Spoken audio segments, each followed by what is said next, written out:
Saviez-vous que les seuls pays qui possèdent des bombardiers stratégiques sont les États-Unis, la Russie et la Chine, et que seuls ces 3 pays ont développé des chasseurs furtifs de 5e génération qui sont déjà opérationnels depuis des années. Les Chengdu J-20 chinois sont plus de 210 en service contre moins de 20 Sukhoi Su-57 en Russie. Bien qu'ils aient le double d'années de développement alors que le monde observe, ces superpuissances poursuivent leur course pour dominer le ciel. La compétition entre les États-Unis, la Russie et la Chine ne définit pas seulement le présent, mais façonne aussi l'avenir de la puissance militaire mondiale. C'est pourquoi nous allons comparer ces 3 puissances en ce qui concerne leurs forces aériennes actuelles et l'aviation de leur marine, pour nous donner une idée de leur puissance aérienne. Dans une nouvelle vidéo de Monde de l'aviation. Depuis les débuts de l'aviation, les nations ont rivalisé pour dominer les cieux. Aujourd'hui, 3 superpuissances se disputent le contrôle de l'espace aérien mondial, les États-Unis, la Russie et la Chine. Nous allons nous concentrer sur les aéronefs suivants que possèdent chacune de ces 3 nations, le nombre de chasseurs bombardiers, de bombardiers stratégiques, d'avions d'attaque, d'hélicoptères d'attaque, d'aéronefs de surveillance, de transport ou de fret et de ravitailleurs. Nous comparerons également d'autres éléments intéressants comme le nombre d'ogives nucléaires ou de porte-avions. Cette vidéo vise simplement à comparer le nombre d'aéronefs de chaque pays, sans juger de leur supériorité. Et cela ne veut rien dire concernant les tactiques qu'ils utiliseraient en cas de guerre ou les expériences qu'ils ont eues auparavant en combat. En cas de conflit, les États-Unis peuvent compter sur le soutien de tous les pays membres de l'OTAN. La Russie et la Chine s'allieraient probablement avec d'autres nations partageant leurs intérêts, mais cela dépasse le cadre de cette vidéo.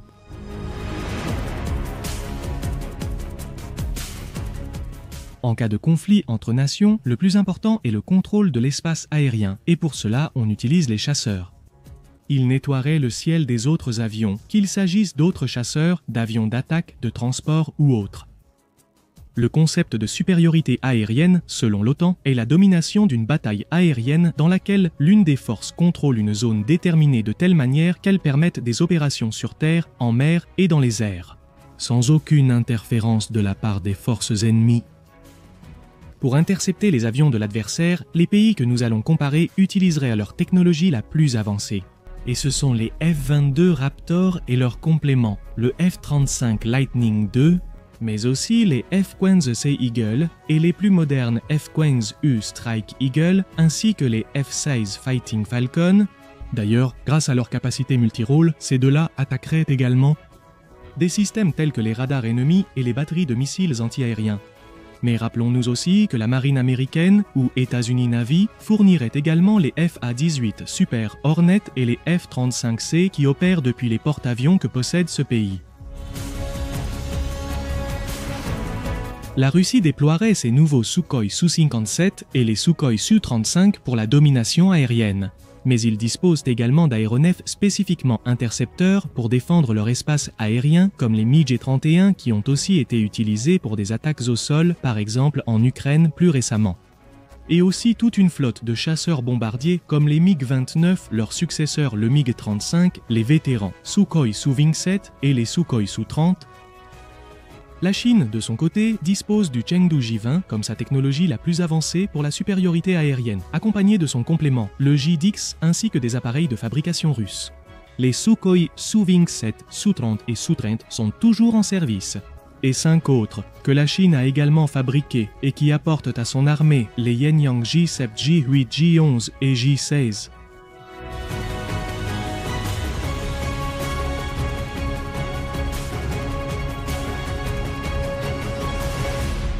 Actuellement, la distinction entre bombardiers et avions d'attaque commence à devenir de plus en plus floue. Même des avions qui étaient à l'origine des chasseurs, comme le F-15 ou le F-16, ainsi, ce que l'on dit souvent, selon certains auteurs, c'est que la seule distinction significative actuellement concerne leur rayon d'action. Un bombardier est généralement un aéronef à long rayon d'action, capable d'atteindre des cibles à l'intérieur du territoire ennemi, tandis que les avions d'attaque se limitent à intervenir dans les missions et autour de la zone de combat. Les bombardiers stratégiques sont conçus pour larguer une grande quantité de bombes à une très longue distance. Comme les Américains B-1B lançaient le B-52 Stratofortress ou le furtif B-2 Spirit. Mais pourquoi avoir 3 avions différents? Chacun a-t-il une fonction spécifique? Le Lancer est supersonique, il peut s'infiltrer en territoire ennemi le plus rapidement possible, et même effectuer des attaques à très basse altitude. Le vétéran B-52 est celui dont les États-Unis possèdent le plus d'unités pour effectuer des bombardements à grande échelle et il transporte une très grande capacité de bombes. Le B-2 est l'avion le plus cher de l'histoire. Il dispose d'une technologie furtive pour ne pas être détecté par les radars et il serait utilisé pour des cibles très spécifiques et de la plus haute priorité. En Russie, il existe aussi une variété de ces aéronefs, comme le Tupolev. Le 6-0 qui, bien qu'il ressemble au Bion, est beaucoup plus grand et puissant et peut transporter à des vitesses supersoniques la même quantité de bombes qu'un B-52 Stratofortress. C'est en fait le plus grand avion supersonique jamais construit. Le Tu-22M, celui-ci ayant des missions comparables au B-1 lancé, mais aussi des capacités anti-navires à très longue portée.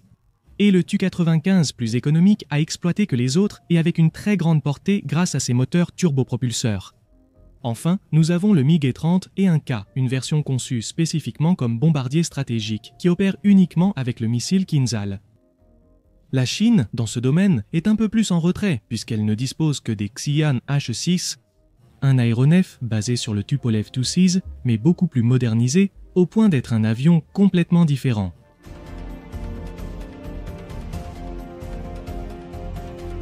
Les avions d'attaque sont conçus pour attaquer des cibles au sol et sont souvent utilisés pour l'appui aérien rapproché des troupes terrestres.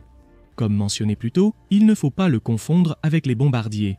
La différence, c'est que ces avions d'attaque opèrent beaucoup plus près de la cible et, par conséquent, utilisent d'autres types d'armes en plus des bombes, comme des canons, des mitrailleuses, des roquettes ou des missiles. Il faut beaucoup de précision dans les attaques en raison de la proximité avec les forces alliées que l'on essaie d'aider ou de protéger. Leur mission est tactique, pas stratégique, ils opèrent sur la ligne de front, au lieu d'attaquer des cibles à l'arrière de l'ennemi, comme le ferait un bombardier stratégique. Ici, les États-Unis disposent des ADIX Thunderbolt, 2 des canonnières avions de combat 130 qu'il s'agisse des versions Ghost Rider Spooky 2 ou Stinger 2.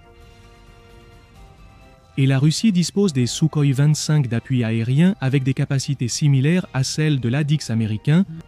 Les Sukhoi 24 et leur remplaçant, le Sukhoi 34, interviendraient également ici, ainsi que d'autres avions multirôles qui aideraient dans ces fonctions.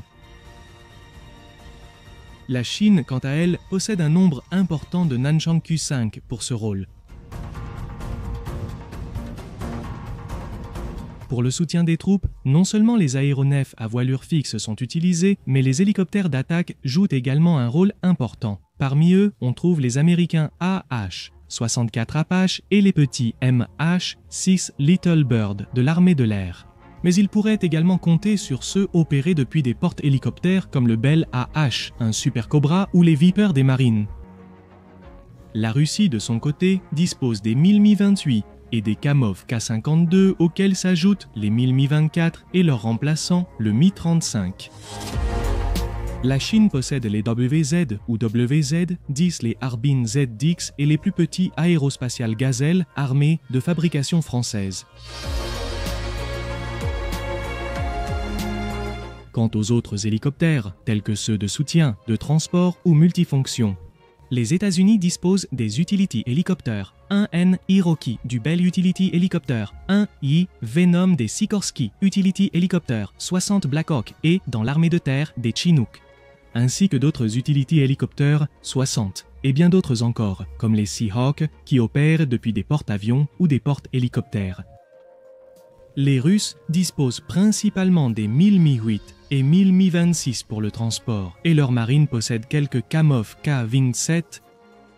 Du côté chinois, ils possèdent surtout des appareils de fabrication soviétique, également les Mi-8 et Mi-17 ainsi que des appareils de fabrication locale comme les Z-8, Z-11 et Z-15.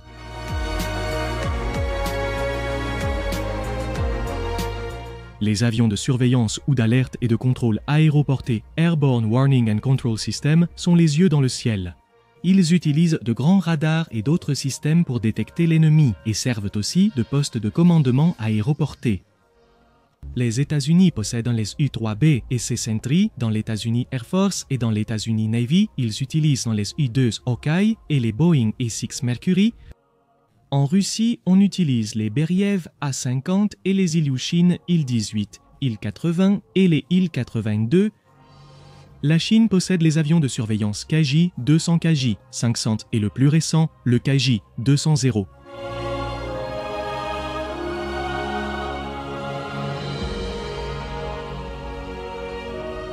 Les avions de transport de fret sont généralement utilisés pour acheminer des troupes, des armes et d'autres équipements militaires partout dans le monde. Ces avions sont en grande partie définis en termes de capacité de charge, comme le transport aérien stratégique. 5 galaxies stratégiques et tactiques dans le cas du CDX-7 Globemaster III et uniquement tactique comme le C-130 Hercule, tout ceci venant des États-Unis. Et dans le cas de la Russie, ils utilisent les Antonov 124, les Antonov 22, les Ilyushin Il-76 et les Antonov An-12, 26 et 72. Et en Chine, les Ilyushin Il-76 ainsi que les appareils de fabrication locale Shangxi Ye-7, 8, 9 et les Yeving. Les avions ravitailleurs ou de ravitaillement en vol sont utilisés pour transférer du carburant en vol à d'autres aéronefs. C'est très important si l'on veut augmenter les capacités de portée de tout autre type d'avion. Les États-Unis utilisent les KC-10A Standard et leur remplaçant, le KC-135 Stratotanker. La Russie utilise les Ilyushin 76 et les Ilyushin 78. La Chine utilise également les Ilyushin 78 et le Siam H-6.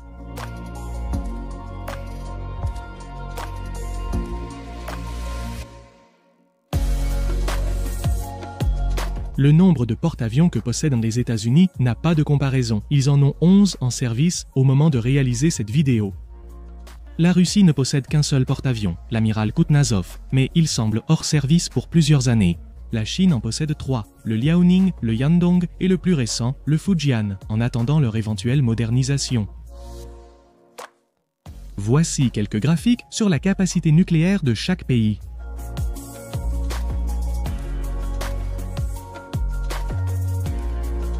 Nous n'avons pas évoqué les avions sans pilote, drones ou véhicules aériens autonomes. Étant donné qu'il s'agit d'un aéronef plus économique, leur nombre varie quotidiennement dans chaque force armée. Je ne les ai donc pas pris en compte pour cette vidéo.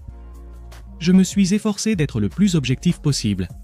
Ceux qui me connaissent déjà savent que je n'ai de favoritisme pour aucun pays ou un autre. J'aime uniquement les avions, peu importe leur pays d'origine. En anticipant les commentaires des partisans, du côté russe ou du côté occidental, je n'aime pas du tout le fanatisme pro-russe ou pro-américain ou quoi que ce soit. Alors, dans les commentaires, on peut discuter, mais toujours avec respect envers ceux qui ont des opinions différentes. Veuillez m'excuser si j'ai oublié quelque chose ou si je me suis trompé, car cela a nécessité de nombreuses heures de travail et de collecte de données. Ça arrive quand il n'y a qu'une seule personne derrière toutes ces vidéos et qui fait tout le travail. J'espère donc que vous apprécierez l'immense effort fourni pour créer cette vidéo. J'espère que ça vous a plu, et si vous voulez soutenir financièrement la chaîne pour continuer à aider à créer ce contenu, vous avez des moyens comme Patreon, qui aident de beaucoup la chaîne. J'espère que ça vous a plu. À une prochaine vidéo de Monde de l'aviation,